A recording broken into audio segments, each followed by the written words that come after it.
அங்கரதான் இன்பமே கொட்டுதே கண்ணையே கட்டுதே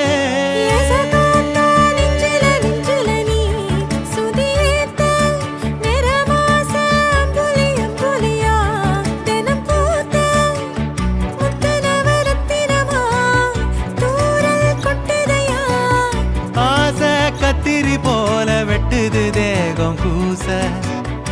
ஆத்தி வைக்கப்படாம எப்படி நானும் பேச